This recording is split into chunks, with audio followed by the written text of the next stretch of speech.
तर आज आहे इकडं वरलक्ष्मी व्रतम, म्हणून मी पण शेजारी जाऊन वाण घेऊन आली आहे. तर आज लक्ष्मीची पूजा असते, एकमेकींना वाण देतात, ओटी भरतात, तसा हा सण असतो. तर मी तुम्हाला नैवेद्याचे 3 प्रकार सांगते जे देवीसमोर ठेवतात. पहिला मी सांगणार आहे कर्ड राईस म्हणजे दध्योजनम. तर पहिल्यांदा मी खूप सारा भात करून घेतला आहे, थोडासा काढला आहे कर्ड राईससाठी. आणि गरम गरम भातच स्मॅश करून घ्यायचा, कारण की थंड झाल्यावर तो नंतर स्मॅश नाही होत. आणि मग वरती त्याला फोडणी द्यायची आहे. आपल्या फोडणीचं साहित्य त्यात मी काजू पण टाकले, हिरवी मिरची टाकली आहे, लाल मिरची आणि खूप सारे शेंगदाणे, ज्याने खूप छान क्रंच येतो. आणि कोथिंबीरही ऑप्शनल आहे, टाका नाही तर नाही टाकू. हा झाला आपला एक नैवेद्य म्हणजेच प्रसादम. दुसरी मी 1 तास मुगाची डाळ भिजत घातली होती, ती शिजवून घ्यायची आहे.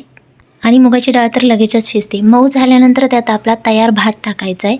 भात टाकल्यानंतर त्यात टाकायचं आहे गूळ, साखर आणि वेलची पावडर. आता तुम्ही एकतर गूळ टाकू शकतात किंवा साखर टाकू शकतात, पण मी दोन्ही टाकले.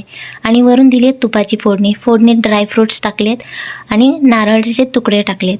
आणि फोडणी त्या भातावर टाकायची. झाला आपला दुसरा नैवेद्य चक्केरा पोंगली तयार. त्यानंतर पुन्हा उरलेला सगळा भात घेतला आहे मी. याचं मी बनवते निम्माकाय पुलिहोरा.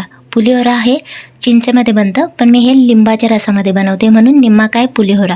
फोडणी दिली आहे. वरतीच भातावर फक्त फोडणी टाकायची. हिरव्या मिरच्या, लाल मिरच्या, चणा डाळ, उडीद डाळ, जिरे, मोहरी, कढीपत्ता, शेंगदाणे आणि यातच चणे देखील असतात जे माझ्याकडे नव्हते. आणि काजूही टाका. आणि ही खरपूस करून घ्यायची आहे फोडणी अगदी.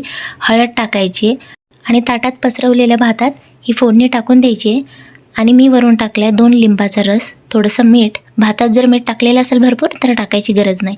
आणि हे चांगलं मिक्स करून घ्यायचं आहे. आणि आपला तिसरा नैवेद्य निम्माकाय पुलिहोरा होणार आहे रेडी. आणि हे 3ही नैवेद्य खूप छान झाले होते. इकडं देवीला जसं की आपल्या गणपतीत महालक्ष्मीला वेगवेगळ्या प्रकारचे नैवेद्य करतात, तसेच इकडं करतात. खूप छान सजवतात, खूप मोठी पूजा असते आणि बायकाही खूप एक्सायटेड असतात वरलक्ष्मी व्रतमसाठी. व्हिडिओ आवडला असेल तर लाईक करा आणि छान छान कमेंट करा.